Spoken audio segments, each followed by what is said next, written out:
ఈరోజు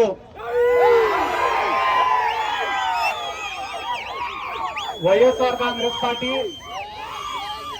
యువజన విభాగం కర్నూలు టౌన్ అధ్యక్షుడైనటువంటి బాలుకి అన్యాయం జరిగిందని తెలుసుకొని అతనికి అండగా నిలబడడానికి ఈరోజు కర్నూలుకు విచ్చేసినటువంటి జక్కంపూడి రాజా అన్న గారికి, అలాగనే వైఎస్ఆర్ కాంగ్రెస్ పార్టీ కార్యకర్తకు అన్యాయం జరిగిందంటే నిమిషాల పైన స్పందించి దీన్ని ఒక రాష్ట్ర వ్యాప్త సమస్యగా 10 మందికి తెలిసేటట్లు చేసినటువంటి ఎస్వి మోహన్ రెడ్డి గారికి, అలాగనే ఈ కార్యక్రమంలో బాలుకు మద్దతు ఇవ్వడానికి విచ్చేసినటువంటి హఫీజ్ ఖాన్ గారికి, అహ్మద్ అలీ ఖాన్ గారికి, ప్రతుల్ గారికి, కాటసాని ఓబుల్ రెడ్డి గారికి, వైఎస్ఆర్ కాంగ్రెస్ పార్టీ నాయకులకు, కార్యకర్తలకు, వైఎస్ జగన్మోహన్ రెడ్డి గారి అభిమానులకు అందరికీ ముందుగా నా హృదయపూర్వక నమస్కారాలు, ధన్యవాదాలు తెలియజేసుకుంటున్నాను.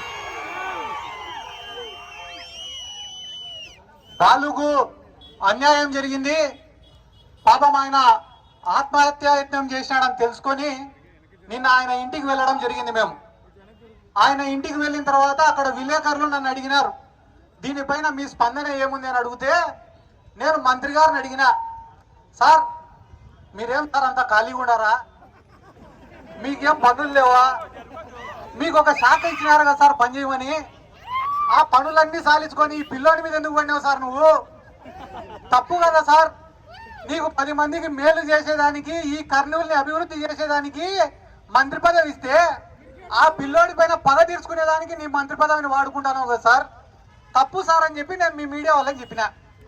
చెప్తేనే ఈ టీడీపీ వాళ్ళు ఏం చేసినారు, పొద్దున్నే ఇదే సెంటర్కి వచ్చినారు. ఇదే సెంటర్కి వచ్చి ఎస్వి మోహన్ రెడ్డిని, సిద్ధార్థ రెడ్డిని అరెస్ట్ చేయాలంట. ఒరే మీరు అన్యాయంగా అరెస్ట్ చేస్తారని మేము ధర్నా చేస్తాండి. మళ్ళా వచ్చి సిద్ధార్థ రెడ్డిని అరెస్ట్ చేయాలంటాడు వాడు. ఒరే ఆ సబ్జెక్టులో నేను వేసిన మొక్కలు ఇప్పటికి చెట్లు కూడా ఉంటాయి.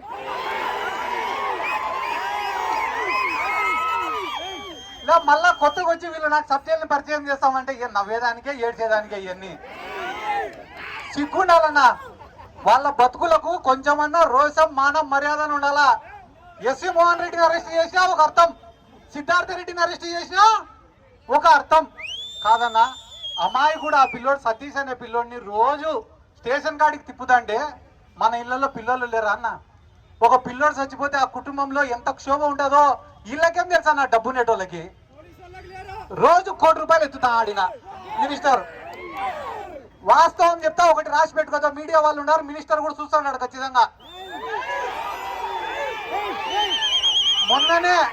మొన్ననే ఫార్మా కంపెనీ వాళ్ళ కాడ 45 కోట్లు ఎత్తినాడు ఈయన మినిస్టర్. నారా లోకేష్ కూడా తెలియకుండా 45 కోట్లు ఎత్తినాడు.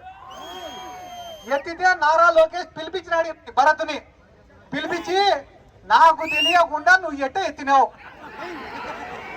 45 కోట్లు ఎత్తేటప్పుడు నాకు చెప్పాలన్నా లేదా అన్నాడు. అదింటే దానికి భరత్ ఏం చెప్పినాడు తెలుసా, డాడీకి చెప్పినా నేను అన్నాడు. దానికి లోకేష్ ఏమన్నాడు తెలుసా, చెప్పాల్సింది మీ డాడీకి కాదురా మా డాడీకి.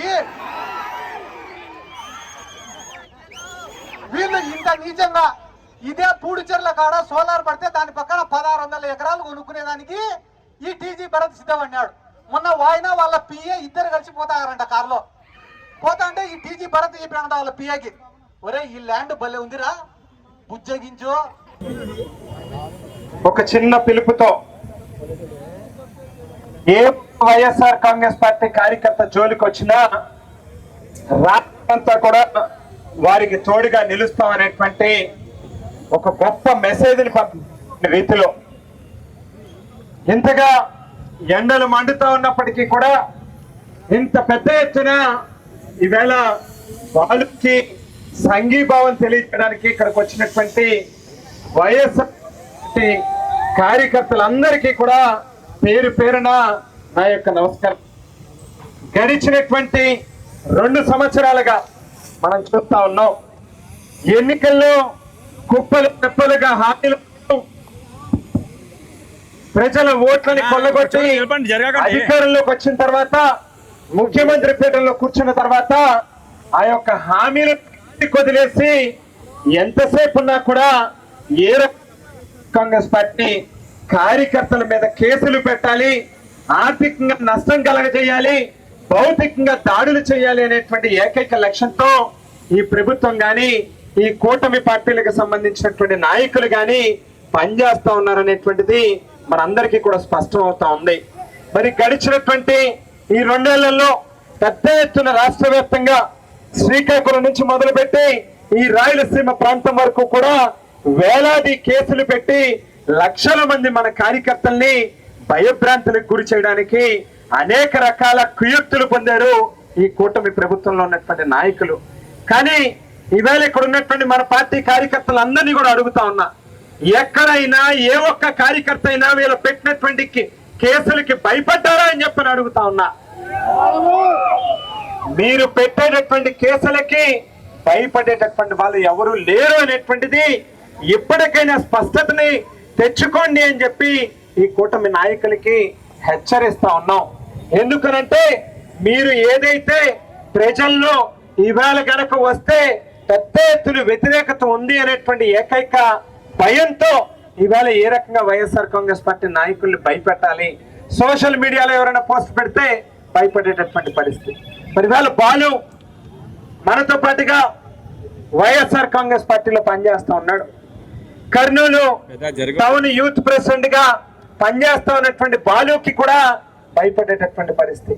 అయ్యా చంద్రబాబు గారు, మీరు వేళ బైరెడ్డి సిద్ధార్థ రెడ్డి గారిని చూసి భయపడ్డారంటే దానికి లెక్క ఉంది, లేక మోగుల్ రెడ్డిని చూసి భయపడ్డారనంటే దానికి ఒక లెక్క ఉంది. కానీ ఒక సామాన్య కార్యకర్త, ఒక బడుగు బలహీన వర్గాల నుంచి ఓ చదువుకున్నటువంటి వ్యక్తి రాజకీయాల్లోకి వస్తే ఆఖరికి బాలు లాంటి వ్యక్తిని కూడా చూసి వచ్చపోసేటటువంటి పరిస్థితుల్లో ఈ ప్రభుత్వం ఉంది అంటే అది కేవలం మీ గుండెల్లో ఏ రకంగా జగన్మోహన్ రెడ్డి గారి పట్ల భయం ఉంది అనేటువంటిది ఈ ఒక్క ఉదాహరణే చాలా స్పష్టంగా అర్థమయ్యేటటువంటి పరిస్థితి కనిపిస్తా ఉంది. ఇవాళ ఎవరైతే పోలీస్ అధికారులు కాకి చొక్కా వేసుకుని పచ్చ చొక్కా కార్యకర్తల మాదిరిగా వ్యవహరిస్తా ఉన్నటువంటి పరిస్థితులు కనిపిస్తా ఉన్నాయో వాళ్ళందరూ కూడా గుర్తుపెట్టుకోమని చెప్పి చెప్తా ఉన్నాం. ఇది ప్రజాస్వామ్యం.